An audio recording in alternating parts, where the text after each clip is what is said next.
Bonsoir à tous et bienvenue dans le journal de l'Afrique sur France 24. À la une ce soir, cette attaque au Mali, dans la ville garnison de Kati, aux portes de la capitale Bamako. Au moins un soldat a été tué.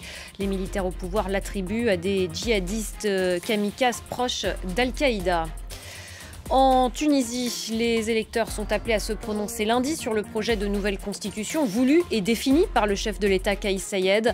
Ce projet qui consacre la présidentialisation du régime suscite des inquiétudes, mais l'opposition a eu du mal à se faire entendre. Vous le verrez notamment dans les médias. Reportage à suivre. Et puis le festival Nuit d'Afrique s'achève ce week-end à Montréal. C'est l'un des plus grand festival d'Amérique du Nord consacré à la musique africaine. On retrouvera Fatima Tawan, notre envoyée spéciale. Au Mali, à Kati, dans la banlieue de la capitale Bamako, je vous le disais, au moins un soldat a été tué dans une attaque attribuée par l'armée malienne à la Katiba Massina, affiliée à Al-Qaïda. La ville garnison de Kati est au cœur de l'appareil militaire. C'est là que vit Assimi Goïta, le chef de la junte au pouvoir. Les précisions de Cyril Payen, il était en plateau tout à l'heure. Outre ces déclarations formelles et officielles lancées par le gouvernement de transition, commandé par une junte militaire qui habite à Kati, effectivement, il s'agit d'une attaque terroriste. Ce qui est un peu curieux et qui interpelle un peu les observateurs de la question, c'est que le gouvernement de transition a été très rapide pour dénoncer le grand ennemi djihadiste, la Katiba Massina, qui est affiliée à Al-Qaïda et qui, il faut le dire, marque beaucoup de points dans le nord et le centre du pays. Il n'avait jamais, si cela était le cas, osé s'en prendre, vous le disiez, au cœur symbolique du pouvoir. Le colonel Goïta réside à Kati, qui est à 15 km un peu dans les hauteurs de Bamako, qui est une ville immense, garnison. C'est la plus grosse base militaire du Mali. Donc cela donne vraiment une idée sur la portée symbolique de cette attaque. Il y a aussi, il faut le dire, des rumeurs persistantes anonymes, puisque c'est un peu dangereux ce soir. Il y a beaucoup de volatilité à Bamako qui soulignent le fait qu'il s'agirait peut-être d'une mutinerie aussi. Il n'y a pas que des accords au sein de la junte militaire, donc beaucoup de prudence pour relater ces faits. Tout ce qu'on peut retenir, c'est qu'il n'y a jamais eu d'attaque aussi coordonnée, aussi importante, et elle fait suite à plusieurs attaques cette semaine à quelques 100 km de Bamako. Tout cela n'est jamais arrivé depuis 2012. 2012, c'était quand la France allait intervenir pour littéralement sauver le Mali des mains des djihadistes qui sont résolument à la manœuvre. En tout cas, c'est le moins qu'on puisse analyser ce soir après ces attaques. Le Mali, que la Côte d'Ivoire n'a pas l'intention de déstabiliser, c'est ce qu'a déclaré ce vendredi le président ivoirien Alassane Ouattara. Il s'exprimait depuis l'Afrique du Sud, où il est en visite officielle. Je rappelle qu'Abidjan est en pleine brouille diplomatique avec Bamako, qui a arrêté une 50aine de ses soldats accusés d'être des mercenaires. On écoute Alassane Ouattara. C'est un pays ami et des populations frères et sœurs. Par conséquent, il n'est pas question pour nous de nous engager dans une quelconque tentative de déstabilisation. Vous dites de faire la transparence, je pense que c'est les Nations Unies qui doivent faire la transparence totale dans cette affaire, et c'est pour cela d'ailleurs que j'ai eu un entretien avec Madame la vice-secrétaire générale, Madame Amina, le mardi dernier, et tout le monde regrette cette situation, et je pense qu'il faut qu'il y ait un dénouement rapide. On part à présent en Tunisie. La Tunisie, où un an tout juste après le coup de force du 25 juillet, où le président Kais Saied s'est arrogé les pleins pouvoirs, sa réforme constitutionnelle est soumise lundi à référendum. Ce projet qui doit renforcer les pouvoirs du président et affaiblir le Parlement suscite des inquiétudes, mais vous allez voir que l'opposition est restée timide. Le reportage de Lilia Blaise et Hamdi Tili.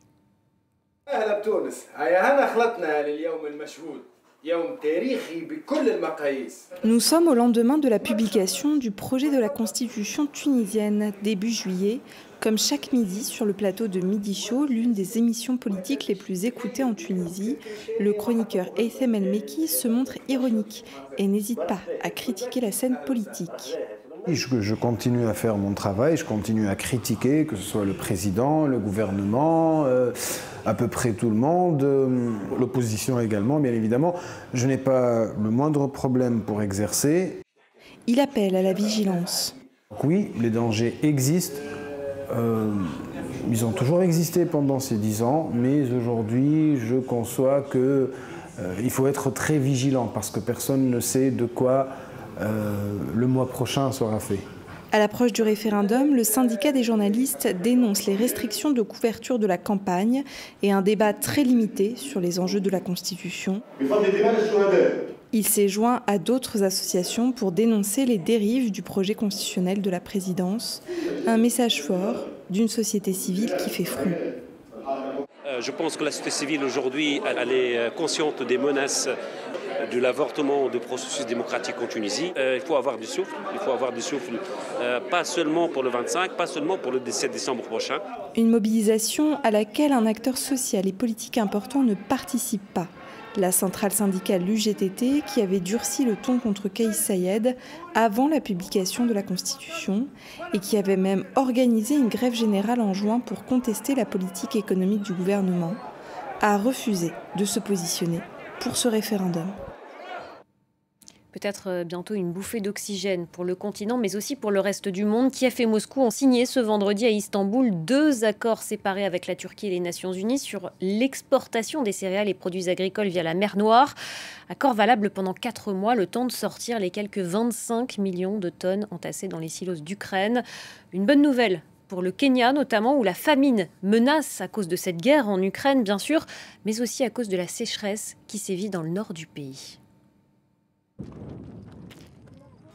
À 2 jours de marche du village le plus proche se trouve celui de Parapoul. Ça fait 3 ans qu'il n'a pas plu ici. Dans ce désert de poussière, il ne reste plus que des baies sauvages à manger. Loka, cette mère de famille, les fait bouillir et les réduit en pâte amère pour nourrir ses 5 enfants. Je donne ces baies à mes enfants parce qu'il n'y a rien d'autre à leur donner. L'unique source d'eau est ce puits insalubre. Les villageois n'ont pas d'autre choix que de le partager avec les quelques animaux qui ont survécu à la sécheresse. Et l'eau nous tue. Elle n'est pas propre. Les singes boivent dedans. Elle est contaminée par des bactéries et n'est pas potable. Le puits est profond. Des enfants sont même tombés dedans. 3 ont été sauvés, mais un enfant s'est noyé. La Corne de l'Afrique connaît sa pire sécheresse depuis 40 ans. Au moins 18 millions de personnes sont en situation de faim extrême. Et la guerre en Ukraine n'a fait qu'empirer la situation alimentaire. Ces conditions météo extrêmement difficiles, avec des saisons successives sans pluie, ont été empirées par la guerre brutale de Vladimir Poutine en Ukraine, qui a aggravé l'augmentation des prix de la nourriture, du carburant et des engrais.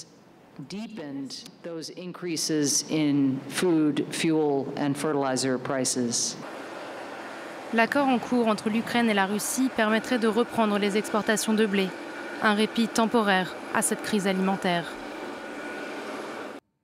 En Afrique du Sud, à la haute cour de Johannesburg, le procès de certains membres des combattants pour la liberté économique se poursuit. Au cœur de ce procès, il y a une chanson intitulée Kill the Bear. Elle est considérée comme un appel au meurtre par la communauté afrikaner. Le reportage de Caroline Dumais, Nadine Théron et Stéphane Carstens. À la haute cour de Johannesburg, le procès pour incitation à la haine raciale du leader d'extrême gauche Julius Malema se base sur une chanson de la lutte anti-apartheid intitulée « Tuons les fermiers blancs ».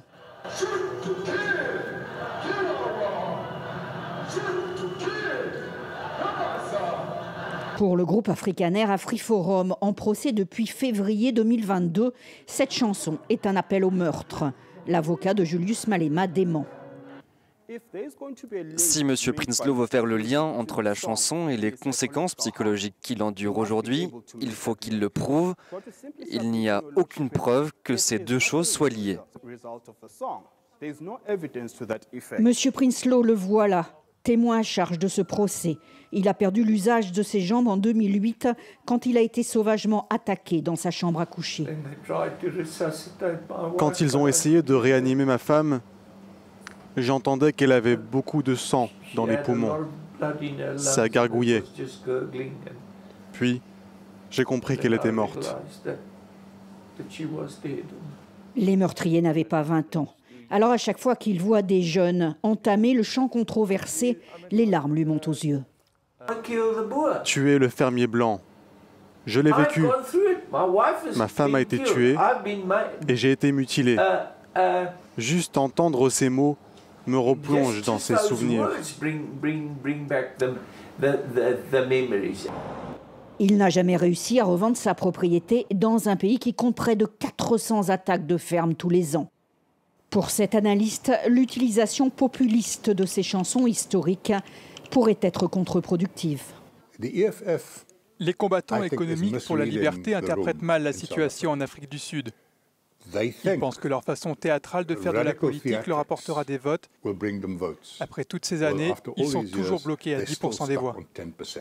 Le verdict est attendu dans les semaines qui viennent.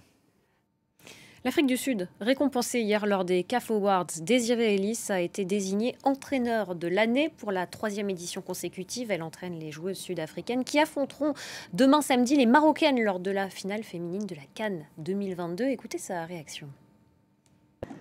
C'est un prix d'équipe car en tant que coach, on travaille avec l'équipe et si l'équipe réussit, l'individu se distingue.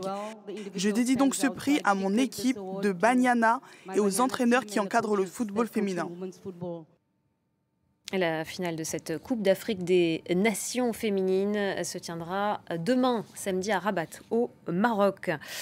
Et enfin, on part au Canada, à Montréal, où le festival Nuit d'Afrique s'achève ce week-end. Il fait depuis 36 ans la part belle au grand nom de la scène musicale africaine et caribéenne. On retrouve sur place notre envoyée spéciale Fatima Tawan. 36 ans que le festival Nuit d'Afrique met à l'honneur la culture africaine à travers sa musique, mais aussi à travers ses créations africaines présentées dans ce marché de Tombouctou. C'est 200 000 personnes qui viennent sur 15 jours applaudir 700 artistes qui viennent de 30 pays d'Afrique et de la Caraïbe. Et visiblement, ils ne s'en lassent pas. La diversité culturelle du continent africain, du Maroc jusqu'au sud. Je viens chaque année, c'est vraiment des festivals que j'adore le plus de Montréal. Ça nous plaît bien. La jeune, elle a très très bien chanté, elle nous a fait danser. Vraiment bravo pour l'organisation, tout. Extraordinaire. Côté musique, la programmation est éclectique et pointue. On dit que les plus grands noms se sont produits ici, de Papa Wemba à Tiken Jah Fakoly en passant par Femi Kuti. Mais l'organisation est un véritable défi entre les demandes de visa et les budgets toujours plus importants. Quand on tourne en Europe, par exemple, c'est un pays après l'autre et tout est condensé, tandis qu'ici, il faut créer des circuits. Il faut des circuits avec d'autres villes canadiennes et d'autres villes américaines. Et la logistique des visas qui s'est alourdie beaucoup. Et cette année, c'est vraiment particulier aussi. Ce festival est un véritable tremplin pour les artistes africains qui cherchent une scène qui va les propulser à l'international. Ça représente beaucoup de choses pour moi. Un artiste sénégalais africain qui sort un album qui se nomme Peace in Africa. Et là, on a l'opportunité de venir jouer cet album ici, dans le grand festival Nuit d'Afrique. Il y a quand même 20 ans que j'y étais et je reviens encore aujourd'hui. Donc pour moi, ça signifie beaucoup d'être là et être là aussi pour mon 6e album qui est sorti il y a à peu près 1 an maintenant. Le festival Nuit d'Afrique est aussi un formidable dénicheur de talents, comme ce groupe qui joue en ce moment. C'est un groupe algérien qui revisite le chabi avec des touches de blues et de jazz. Ils n'ont qu'un an d'existence et pourtant, ils mettent une ambiance dingue. Il s'appelle Sirocco.